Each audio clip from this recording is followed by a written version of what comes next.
BAC సమావేశం నుండి BRS walkout చేసింది. సభ ఎన్ని రోజులు జరపాలన్న దానిపై స్పష్టత ఇవ్వకపోవడంతో బీఆర్ఎస్ నేతలు సమావేశం నుంచి వాకౌట్ చేశారు. గంట సేపు బీఏసీలో చర్చ జరిగినా సభ ఎన్ని రోజులు నడపాలి, ఎజెండా ఏంటి అన్న విషయాలపై ప్రభుత్వం స్పష్టత ఇవ్వలేదు. దాంతో బీఆర్ఎస్ నేతలు హరీష్ రావు, వేముల ప్రశాంత్ రెడ్డి బీఏసీ సమావేశం నుంచి బయటికొచ్చారు. బీఏసీ సమావేశం జరిగిన తీరుపై హరీష్ రావు తీవ్ర అసంతృప్తి వ్యక్తం చేశారు. బీఏసీ జరపకుండానే సభలో 2 బిల్లులు పెట్టడం సభా సాంప్రదాయాలకు విరుద్ధమని అన్నారు. అసెంబ్లీని కనీసం 15 రోజులైనా నడపాలని హరీష్ రావు డిమాండ్ చేశారు.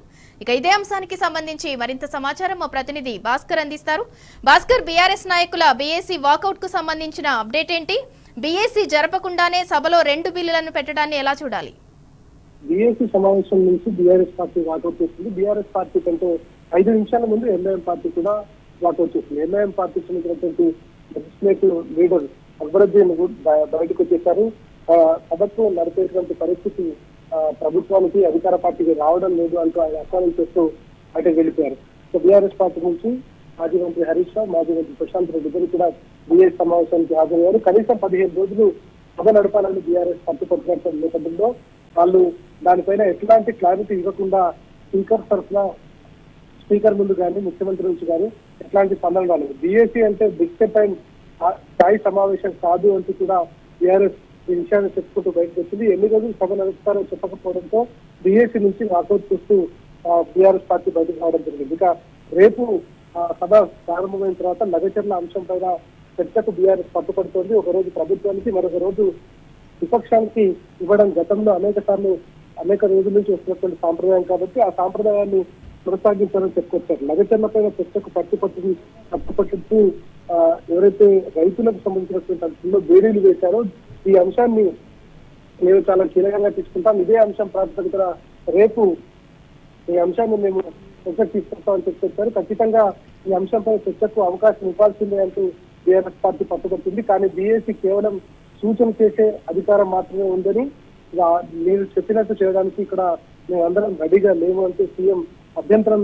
వ్యక్తం చేయడంతో దీనిపైన తీవ్రంగా వ్యతిరేకించినటువంటి బీఆర్ఎస్ పార్టీ బీఏసీ చెప్పినట్టు సభ నడుస్తుందని కూడా బీఆర్ఎస్ చెప్పుకొచ్చింది. హౌస్ కమిటీలు ఏర్పాటు చేయాలి, పీఏసీ కమిటీ పైన ఆ పార్టీ అభిప్రాయం కాకుండా ఎట్లా నిర్ణయం తీసుకుంటారని కూడా స్పీకర్ ను ఈ సందర్భంగా బీఆర్ఎస్ పార్టీ తరఫున హాజరైనటువంటి హరీష్ రావు అడగడం జరిగింది. బీఏసీ లేకుండా సభలో బిల్లులు ప్రవేశపెట్టడం పైన కూడా తీవ్ర అభ్యంతరం వ్యక్తం చేశారు.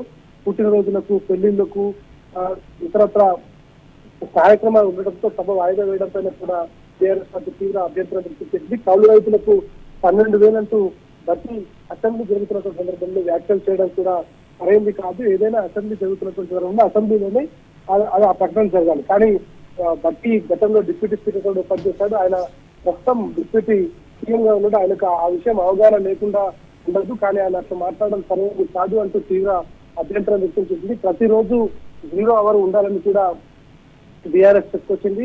ఆ పార్టీకి ఉన్నటువంటి సభ్యుల సంఖ్య మేరకే మాట్లాడే సమయం ఇవ్వాలి. కానీ మా సభ్యులు ఇంతమంది ఉన్నప్పటికీ కూడా మీరు సమయం తగ్గట్టుగా నాకు కేటాయించడం లేదు అంటూ కూడా తీవ్రంగా ఈ అంశంపై తెరపైకి తీసుకొచ్చింది. ఇక మొదటి రోజు అసెంబ్లీ సమావేశం ప్రారంభమైన రోజు టీషర్ట్స్ వేసుకొని అసెంబ్లీలోకి హాజరైన సందర్భం పట్ల తీవ్రంగా మమ్మల్ని లోపలికి రానియకుండా అరెస్ట్ చేసిన పట్ల తీవ్ర ఆగ్రహం వ్యక్తం చేశారు. రాహుల్ గాంధీకి పార్లమెంట్ లో పోయినప్పుడు మమ్మల్ని ఎట్లా ఆపుతారంటూ కూడా టీఆర్ఎస్ ఇవన్నింటినీ కూడా క్వశ్చన్ చేసింది. కానీ సీఎం రేవంత్ రెడ్డి దీనిపైన ఎట్లాంటి సమాధానం చెప్పకపోవడం, స్పీకర్ అధ్యక్షులు జరుగుతున్నటువంటి సమావేశంలో కొంత ఇబ్బందికరంగా ఆయన వ్యవహరించడం పట్ల ఎట్టి పరిస్థితిలో బీఆర్ఎస్ అడిగినటువంటి ఏ ప్రశ్నకు కూడా సమాధానం చెప్పకుండా దాటవేసే ధోరణి వ్యవహరించడంతో బీఆర్ఎస్ పార్టీ బీఏసీ సమావేశం నుంచి వాకౌట్ చేసింది. బీఏసీ సమావేశంకు బీఆర్ఎస్ పార్టీ కంటే ముందే ఎంఐఎం పార్టీ సైతం వాకౌట్ చేస్తూ బయటకు వచ్చింది. ప్రస్తుతం ఈ కమిటీకి సంబంధించినటువంటి బీఏసీ కమిటీకి సంబంధించిన సమావేశంలో బీజేపీ సైతం బయటకు వచ్చింది. వాళ్ళు కేవలం అధికార పార్టీ సంబంధించినటువంటి వాళ్ళు మాత్రం ఉన్నారు. 3 గంటలకు క్యాబినెట్ సమావేశం కూడా ఉండొచ్చినటువంటిది చెప్తున్నారు. మరి కాసేపట్లో దీనిపైన పూర్తి స్థాయిలో క్లారిటీ వచ్చే అవకాశం కనిపిస్తా ఉంది. ఏది ఏదైనా ప్రభుత్వం ఒంటెత్తు వెళ్తూ ప్రభుత్వం చేస్తున్నటువంటి పనులు ఏవైతే ఉన్నాయో అప్రజాస్వామికంగా ఉంటూ సభ్యుల వారికి ఉన్నటువంటి హక్కులను కాలరాస్తూ సభకున్నటువంటి మర్యాదను కూడా కనీసం గౌరవించకుండా వ్యవహరిస్తున్నటువంటి తీరు పట్ల మాత్రం బీఆర్ఎస్ పార్టీ వాకౌట్ చేసి బయటకు వచ్చింది బీఏసీ సమావేశం నుంచి.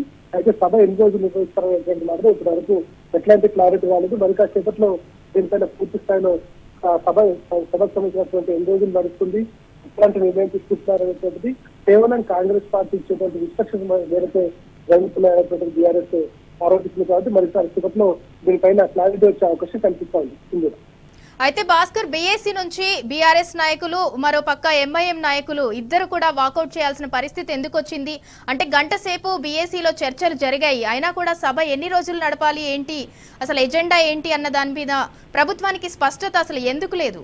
గంట సేపు చర్చలు జరిగిన తర్వాత కూడా నేను ఇందాకే చెప్పాను, బీఏసీ సమావేశం అంటే డిస్ట్రిక్ట్ సమావేశం లాగా జరుగుతూ ఉన్నది. కేవలం ప్రజాస్వామ్య దేశంలో ఎవరైతే ప్రజాచేత ఎన్నుకోబడినటువంటి సభ్యులు ఉంటారో ఆ సభ్యుల హక్కులను కాపాడాల్సినటువంటి, గౌరవం ఇవ్వాల్సినటువంటి సభ వారి హక్కులను కాపాడటం లేదు అనేటువంటి చాలా స్పష్టంగా కనిపిస్తుంది. ఈ నేపథ్యంలో బీఏసీలో ఆయా పార్టీలకు సంబంధించినటువంటి విపక్షాలు, ప్రతిపక్షం, ఇతర పక్షాలన్నీ కూడా కలిసి వారు చెప్పాల్సినటువంటి అంశాలను వాళ్ళు చెప్తున్న పుస్తకంలో స్పీకర్ దాన్ని రిసీవ్ చేసుకుని ఆ సమస్యల పట్ల రెస్పాండ్ కావాల్సి అవుతుంది. కానీ ఎక్కడ కూడా వాళ్లకు అట్లాంటి రెస్పాండ్ అయినటువంటి పరిస్థితి కానీ రెస్పాండ్ అయినటువంటి హామీ కానీ రాకపోవడంతో వాళ్ళు బయటకు రావడం జరిగింది. నగచర్ల పైన చర్చకు పట్టేటువంటి అంశం పైన, రైతులకు బేగులు వేసి తీసుకునేటువంటి అంశం పైన బీఏసీలో ఖచ్చితంగా మేము సభలో మాట్లాడతామని బీఏసీ చెప్పినటువంటి నేపథ్యంలో చాలా కీలకంగా బీఏసీ కేవలం సూచన చేసే అధికారం మాత్రమే ఉంటుంది మీకు, మీరు బీఏసీ మీద వ్యాఖ్యలు చేయకూడదంటూ సీఎం కల్పించుకుని మాట్లాడడం పట్ల కూడా బీఆర్ఎస్ పార్టీ తీవ్రంగా దీన్ని ఈ అంశాన్ని దుయ్యబడుతోంది. ప్రస్తుతం బీఏసీ అనేది అన్ని పార్టీలకు సంబంధించినటువంటి వారి అభిప్రాయాలను తీసుకొని పరిగణలోకి తీసుకొని దాన్ని గౌరవించాల్సినటువంటి అవసరం ఉంది. కానీ ఎక్కడ కూడా దాన్ని గౌరవించకుండా, వాళ్ళు చెప్పినటువంటి సూచనలు తీసుకోకుండా, ఎన్ని రోజులు సభ నడుస్తారో చెప్పకుండా, కనీసం సభ్యులకు బట్టి వాళ్ళకి ఇవ్వాల్సినటువంటి అవకాశం ఇవ్వకుండా సభ్యులను సభలోకి వస్తున్నటువంటి సందర్భంలో వారిని టీషర్ట్లు వేసుకొని వచ్చి మీరు వస్తున్నారంటూ వారిని పైన అభ్యంతరం వ్యక్తం చేయడంతో పాటు వారి డ్రెస్సింగ్ ని కూడా క్వశ్చన్ చేయడం పట్ల ఇవన్నీ చూస్తా ఉంటే సభలో జరిగేటువంటి ఏ ప్రక్రియ కూడా ప్రజాస్వామ్యబద్ధంగా జరగడం లేదు. ప్రజాస్వామ్య వ్యవస్థలో ప్రజాప్రతినిధులకు ఇవ్వాల్సినటువంటి గౌరవం ఇవ్వట్లేదు అని చెప్పి చాలా సీరియస్ గా స్పీకర్ ముందు వాళ్ళ ఆవేదన వ్యక్తం చేశారు. కానీ దాన్ని వాళ్ళు చెప్తున్నటువంటి ప్రతి అంశానికి అడ్డు తగులుతూ అది అట్లా కాదు, మీరు చెప్పేది సరైనది కాదు, మేము అట్లా వేయలేము అంటూ వీళ్ళు చెప్తున్నటువంటి మాటలన్నీ కూడా దాన్ని పూర్తిగా ఏదైనా విపక్షాలు ఏదైనా చెప్పినప్పుడు దాన్ని పరిగణలోకి తీసుకొని దానిపైన కన్సిడర్ చేయాల్సినటువంటి అవసరం ఉంటుంది. న్యాయబద్ధంగా ఉన్నటువంటి అన్ని అంశాలను పరిగణలోకి తీసుకోవాలి. కానీ ఎక్కడ కూడా తీసుకోకుండా వ్యతిరేకించడంతో మధ్య సీఎం ఇంటరాక్షన్ ఎక్కువ అయిపోయి అక్కడ ఉన్నటువంటి శాసనసభ వ్యవహారాల మంత్రి శ్రీధర్బాబు కూడా దానిపైన మాట్లాడుతుండటంతో పూర్తిగా ఇది సరైనది కాదు అంటూ ఎంఐఎం పార్టీ, టీఆర్ఎస్ పార్టీ రెండు కూడా వాకౌట్ చేసి బయటకు వచ్చాయి. మరి కాసేపట్లో దీనిపైన ఆ సభ ఎన్ని రోజులు నడుస్తుంది ఏంటంటే కేవలం బీఏసీ పేరుకు మాత్రమే నడిచినా కాంగ్రెస్ పార్టీ డిసైడ్ చేసి అధికార పార్టీ దాని అంశం ప్రకారం వాళ్ళు ఎన్ని రోజులు డిసైడ్ చేశారని తెలుస్తుంది. దీంట్లో భాగంగా 3 నుంచి 4 రోజులు నడిచేటువంటి అవకాశం ఉంటుంది అనేటువంటిది మనకు సమాచారం. అధికారికంగా అది బయట బయటకు వచ్చే అవకాశం కనిపిస్తుంది. Right, thank you Bhaskar.